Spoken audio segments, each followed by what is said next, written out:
Welcome to the inaugural Jian Batra podcast. This podcast will essentially be a short-form podcast every single week where I go into the main talking points and I use predominantly the eye test and tactical analysis of my own to get through them. So without further ado, let's get into it. Okay, so the first topics that we're going to look at this week is going to be the wildcard, and I'm going to show you two prospective drafts and why I like both of them. It's in terms of playing in general, it seems a smart week to play it. There's a lot of injuries around. The fixture swings are here. It can set you up nicely for the long term, and most importantly, I think at this stage is, whilst we could play it in 10, the price rises and the team values are so volatile at the moment, it makes most sense to play it here. Okay, so this is the 3-5-2 draft I've opted for. A lot of it is quite self-explanatory, and I won't go into those players too much. For example, Son, playing at 9 as a striker, and he's been in great form in recent games, you're going to want him. So we don't need to delve into that too much. I'm going to talk about a few of the picks, though. I know there will be some question marks as to why I've picked Diogo Dalot here. Right. First of all, the fixtures are fantastic, and it's something I always lean to when assessing a pick in FPL. Okay. The second thing is he always looks like he could get an attacking return. With United's right winger not being, let's say, a usual first team suspect, I think it's given Dalot a bit more license to enter the final third and enter these threatening positions in hope that they can secure some output from his involvement, and I think this is always a good sign. Like I said, the fixtures previously are great. The other thing I think with United is I'm sure that there's eventually, and hopefully in the very near future, going to be a system change. They've simply conceded too many goals and too many chances with the 4-3-3 transitional-based method that they're using. I think now, especially after the defeat to Galatasaray, he'll change that, and I think the system's going to become slightly more asymmetrical, and one of the beneficiaries of that will be the right-back, who will be allowed to push inside and a bit higher up, with the centre-back staying a bit deeper. And I think the progression is going to come from Mount rather than so much the centre-backs or switches of play. That's how I think it's going to go, into why I like Dalot. Gabriel's here because this team needs someone who's good in 10, really, right? Just you can bench Dalot in 10 when he goes away to when he has City at home, and then you play Gabriel in 10. He has Sheffield United at home. It's a plum fixture. I think Arsenal's defence is so solid with the addition of Rice, the depth they have in numbers there, the system Arteta's playing. It's extremely pragmatic. It's very control-orientated. Their attack is suffering. We've seen that as a result, but from a defensive standpoint, and that's what we only care about in this team. I think it's absolutely fine. He's obviously got a fantastic threat from set pieces, and I think at 4.7 million with Arteta's pragmatism, and the fixtures that we can use him for, and how he extends to down the line because of that, it's a perfect rotation within the current squad. I've gone for the Spurs double up for now, and Højlund to cover Man United. I want one Man United asset. I think the fixtures are too good, and I don't actually think they're playing as bad as people say. I think they have a lot of systematic issues, but individually, I don't think it's been too bad, especially going towards goal. Now, I know, for example, let's take the Crystal Palace game. The methods of chance creation were poor, and as such, they didn't create too much. But if they are going to, a lot of it's going to go to Højlund, because the wingers, for me, are playing a little bit too wide for my liking. I would like to see Rashford come inside far more with an overlapping left-back in this system, and if not, then I'd like to see him used in a different role, in a different system, the one that I talked about Dalot earlier. Either of the two will be more beneficial for him. But Højlund's gonna stay pretty central, right? So I think at 7.1 million, he's such a good option. The reason I pick him over Alvarez is fixtures. I really want a piece of this United attack, and he's my cheap way in. So I go there. Spurs have just got great fixtures in the next three, and it's why I've chosen Maddison. Bowen, I love the Bowen pick, and I love the West Ham picks. We'll come on to James Ward-Prowse and Bowen in more depth later, but I think they are going to be unbelievably good picks. And then naturally, with Villa's fixtures, if I couldn't get Watkins in this team, I'd want Diaby. Now, both the drafts you see will have Salah in it. For me, non-negotiable. I think, arguably, in the next, let's say, 10-ish weeks, he could definitely outscore Haaland, and if so, he'll be the highest performing player in the game. The fixture against Brighton, and then the three after, I think he could honestly go parabolic in. I'm captaining him this week, I'm very sure. There's just so much upside with him. I know he's been playing a more creative role of sorts, but players of that quality, I think we've seen his flaw, but the goals will certainly come. I think now that also Liverpool have, at the moment, only 3 fit attackers, Núñez, Diaz, and Salah himself. Naturally, you suspect Núñez doesn't make it through 90. And when he doesn't, I think that's when Salah can become even more prominent in terms of a goal-scoring guard.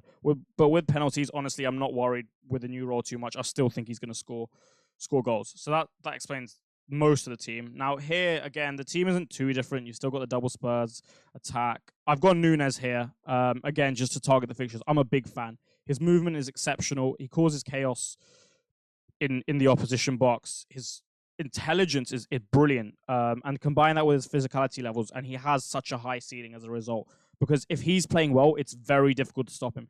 Even with the system, which is a low block, right? His movement will stretch the defenders and create spaces. And these pockets of spaces are normally exploited by the better players, by the Salahs. I can see like the Liverpool 8s, specifically Sabos, like maybe chipping in as a result. But that's why I like having them as a combination in a 3-4-3 draft. Because I think if you're going to get third forward, you may as well double down on Liverpool. You'll see that I haven't built a no Haaland draft. I'm not interested. I think his floor is too good for me to relinquish him. And essentially, the added bonus is getting Trippier and Trent, but with the defensive options being so strong at such a cheap price, I'm more than fine to go without them and ensure I have Haaland. The rest of the team is pretty similar. I've gone for the Villa double up because the fixtures are so good, and I picked Mitchell because he has a very nice fixture in 11 and 13, which is where I would bench Udogie. He has Burnley away and Luton away. He's cheap. He's a fullback. He gets the odd assist or there. And I'm very happy with that. So that's for the wild cards in terms of the teams. I would strongly consider playing it. I don't think it's so much about just wildcarding because you need to. I think even strong teams could be like it would really help wildcarding a strong team that you have now, even if you're flying in rank, because the structures that these two wildcards are giving you, the depth they're giving you in the squad, and the price rises you're going to catch, I think down the line will serve you very well. Right. Now let's move on to captaincy this week. I think most people see it as a fantastic opportunity to captain someone other than Erling Haaland. I'd agree. I don't think it's that bad to captain Erling Haaland, but realistically, it's going to be one of these two. My preference currently lies with Salah.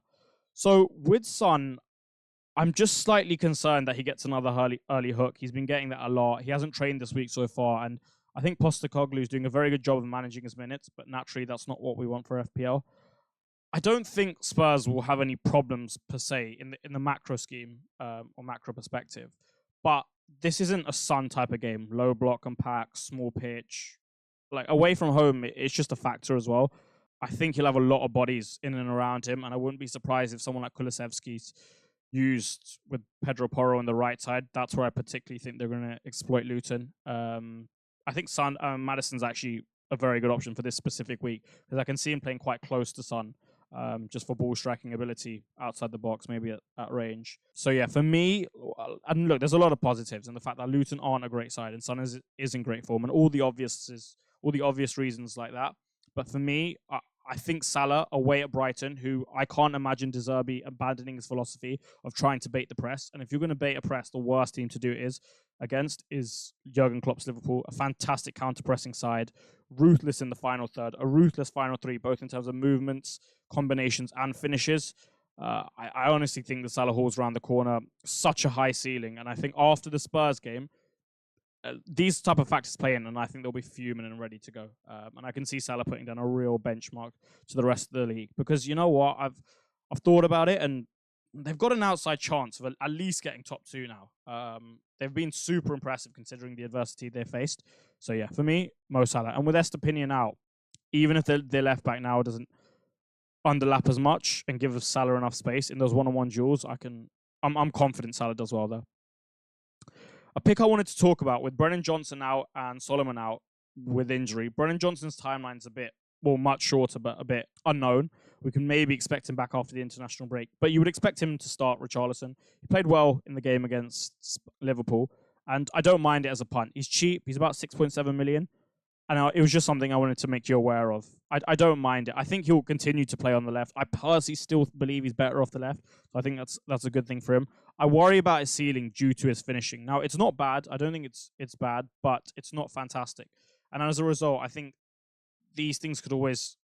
These things play into the ceiling, essentially, because you're going to need times where you just have to be clinical. The Arsenal game is a fantastic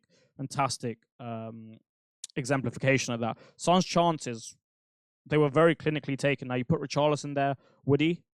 I'm not so sure. So I think it would certainly be a punt. I certainly prefer Son and Maddison, but if you didn't have the money, if you wanted a short-term punt, I don't think it's the worst idea in the world. Moving on to Man United. I spoke earlier about how I wanted a piece of them That hasn't changed. I don't mind Bruno Fernandes at all. I actually really like him as an asset still. I think the fact that you get such secure minutes, which is maximum minutes, you get penalties. He has fantastic fixtures and 2 fixtures where I think he'll really thrive. Sheffield United, and I mean this with the greatest respect, really haven't shown too much to suggest that they'll be able to stop this United attack, especially after the game against Newcastle. And they didn't have a particularly good performance at West Ham either. And then Brentford, someone like Bruno is going to be so key to breaking down a fairly disciplined low block. I think United could get some joy going out to in and building to go out and bypassing their mid block and attacking their fullbacks and then coming inside, because there's one thing their centre backs are good at is mitigating physicality. We saw that in the Everton game. They don't concede from too many balls in behind, especially in central areas. So I think the space in front of them, which is what Bruno Fernandes occupies, is something that I'm looking forward to, and I think as a result he can return. Rashford's been really poor, but he is an elite talent at the end of the day. I don't think he's worthy of a place in the side at the moment. I for sure wouldn't pick him, but I wouldn't sell him unless you're going to captain Son. I think if you're going to captain Son, no problem, but I wouldn't sell him for Maddison unless you want to captain him, and I wouldn't sell him for Son again unless you're going to captain him. Salah's the only one if you somehow have a route there, but I would give him 1 to 2 more chances, but you can probably just assess after the international break. I personally don't think Brentford are a great side. I think they've got a lot of problems with their pivot. I could see if United decide to counter-press them quite high, which Ten Hag may continue to do, this could be quite a good matchup for them. So I really expect United to score at least 2 goals, but I'm hoping for 3 and maybe 4. These are the 2 I really wanted to talk about. I'm bullish on West Ham, at least their attack, and their fixtures are great. From 8 until a significant while, they're really good. Prowse is playing a different role to the one we saw at Southampton. I feel like at Southampton he had to dictate a bit more, not just the play, but the progression, and he was maybe on another intellectual level as well. Whereas now he has Lucas Paqueta to help him in those second phases, and Paqueta is a master at transitioning between the first, second, third, or more so second and third phase. And I think he really helps in those areas. As such, he rotates with Ward-Prowse. The best example of this was when they went away to Luton. I watched the entirety of that game, and I was really impressed by how, after about 10 or so minutes where they were struggling in the early stages of the game, those 2 started to rotate, and Prowse found himself up the pitch a lot more. The thing I like with him is there's so many avenues to points. Ball striking from outside the box, set pieces, penalties, free kicks, indirect free kicks, open play assists. And as such, I feel like over a long span, which is what I'm looking to hold him for, given he's so cheap, almost as a set and forget, I'll get the odd haul here and there. Then I'll get a fairly consistent batch of returns. And I think this is a more attacking James Ward-Prowse than we saw at Southampton. And as such, I'm very happy to hold him. I know people will say, oh, he's got Newcastle and Villa, but Villa away I don't think is a bad fixture for your attacking assets at all. I think they'll give you a chance. I think Emery wants to play in that manner. That's why they conceded 5 at Newcastle, because they're willing to offer you that space in a almost blow-to-blow type of game. The Newcastle at home, yeah, I agree. It's certainly not one of the best fixtures, but given it's at home, given Newcastle have PSG today, and the turnarounds, it's not too bad, but they've got to travel away. I think there's certainly something there for West Ham, especially with the form they're in. Bowen, I'll keep it short and sharp. I think he's magnificent. He's almost playing like a split wide striker, getting in the half spaces a lot. His finishing is actually really good. His finishing is really good. He's got 5 this season in 7 already, and they've had some tough games. So I've been super impressed with him. At 7.2 million, I think impossible not to go without on a wildcard. There is no way I'd go without with him on a wildcard. I think he might even be pound for pound up there as a top 3 asset in the game now. And it's also why I like doubling on West Ham. I feel like if you have these 2 at their prices, they allow you a lot of other things in the squad, specifically Son, Salah, and Haaland, without making too many compromises elsewhere. You can still have a strong defense, albeit no Trippier. And if West Ham are going to score, the likelihood of their involvement is super high. 2 more players to talk through. Mbeumo is a sell for me. I've spoken earlier about Brentford. I'm just not convinced by them. I think their progression from central areas is so poor. It's so difficult to get the ball to him in the final third. And even when they're there, they don't have the interiors or the 8s to combine with him and help him, essentially, help his output, essentially, especially with Sharda out. I think Wiss is more of a crush-the-box type of 8 rather than a 9, or even a second striker. But for me, there's so many negatives surrounding Brentford and Mbeumo that I would leave him out. United, Chelsea, West Ham, Liverpool in the next 5, not for me. Finally, on Saka, I think if you get a leak that he's going to start, by all means keep him. But I would sell if not. And it's one thing that I would say could maybe force a wildcard. City at home. Chelsea, whilst we haven't had the great start to the season, the defensive unit's actually been quite good, and it's only getting better. So I would more than happily sell, even and like if by the time we get to the deadline and you're unsure, I would still sell or wildcard as a result with the aim to get him back in 10. You could also get Martinelli back in 10, and that's something for another day. So you don't 100% have to have him, but I would advocate more so towards selling. And I think it's a decent attacking move anyway to get rid before City at home, Chelsea away. If you could subscribe, that would be very much appreciated. Any constructive feedback, I'd love to hear. Don't worry, you won't offend me. So I'd really, really like to hear it. Thank you so much and have a great evening.